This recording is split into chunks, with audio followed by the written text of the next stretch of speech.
So first of all, I would like to know, you've been president of the AP for several years. I just would like you to refresh my memory about what was the history of reorientation therapy. When did you start to hear about this new development, and what can you tell me about the first reaction of the AP at that time? It probably started in the APA in the early 1970s. And at that time, the women's movement was in ascendancy and it tended to overshadow the gay rights issue. But the two seemed to meld as they went on. And, there was a time when I couldn't tell the difference between women's rights and gay rights because it involved the same people. The first time it came up, and I was a member of consul. This would have been 1975, because I remember that's when I made the resolution.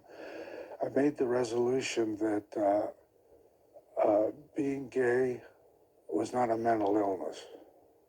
It was characterological. And it passed the Council of Representatives. And that was the first issue that came up.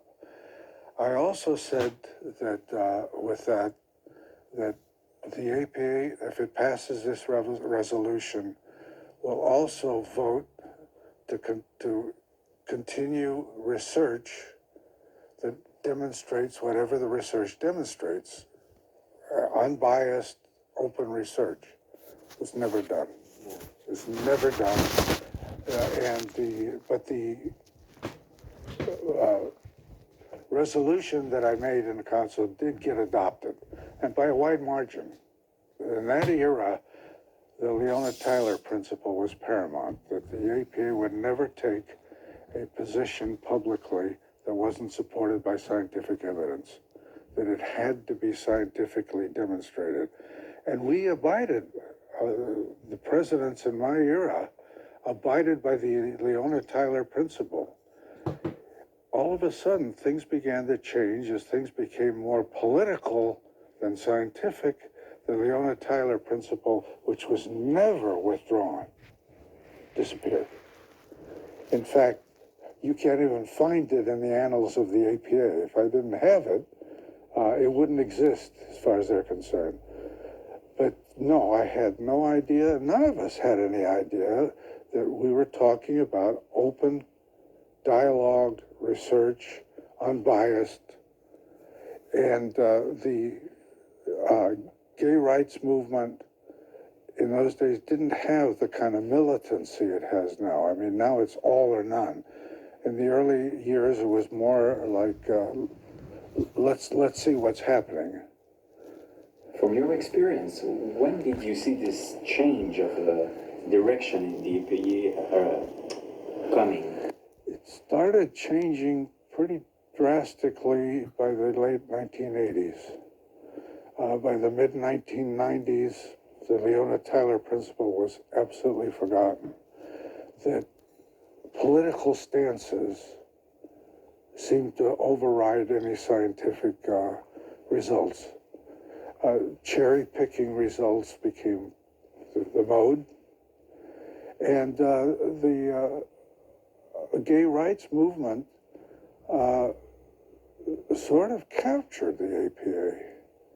It's very interesting the way it happened. The APA bent over backwards to be understanding and open. And it's understanding that it had to, it left an open door for people to rush in and use it for other than scientific purposes, for political purposes. It was preceded by a number of issues. It became part of the movement for what one might call diversity. You want to bring all underrepresented peoples into psychology. And this is a very lofty idea on the surface of it. But when it becomes a bias, if I had to choose now, I would see a need to form an organization that would recruit straight white males, which are underrepresented today in the APA.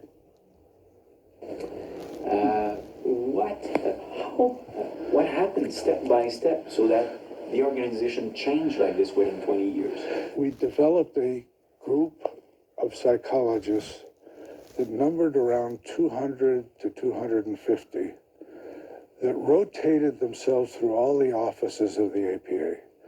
When a rule was passed that you couldn't serve more than X number of sessions on consul or on a certain particular office, they would rotate. They would run for another office and then come back to consul. So for years, about 200 to 250 people were running the APA, and they were a very select, inbred group. They were ultra-liberal, and anything that wasn't ultra-liberal was anathema. So that things like questioning some of the statements about gay and lesbian rights was not being accepted.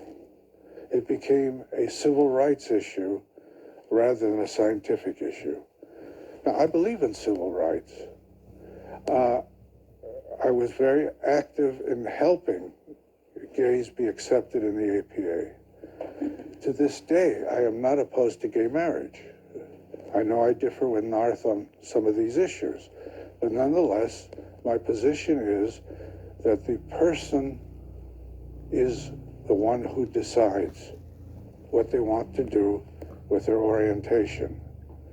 And if somebody decides to be gay, I respect that.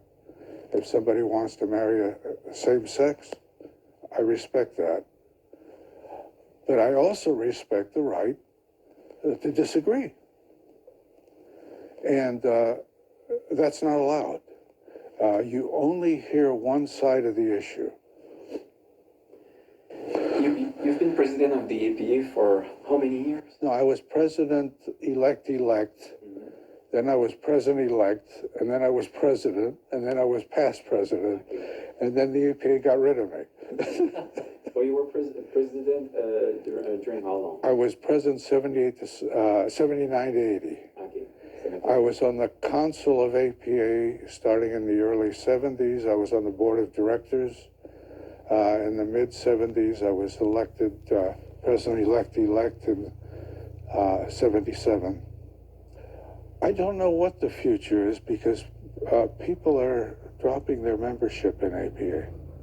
APA is shrinking. The income that they used to get from the special assessment is dried up. So the APA is going through some real changes at this point. What the future will be, I'm not sure. But the clinicians, for example, are disappointed in that the APA has not done for it what it should have been doing with all the millions of dollars they were collecting all those years. What we need to do is have an open dialogue, no holds barred, and see where the research takes us. Right now, certain research does not get funded. The funding agencies cherry pick what they fund. If we have an open dialogue, we'll be much closer in the next 5 years to a resolution to all of this. But right now, we're in turmoil. If anything, the two sides have stiffened their positions.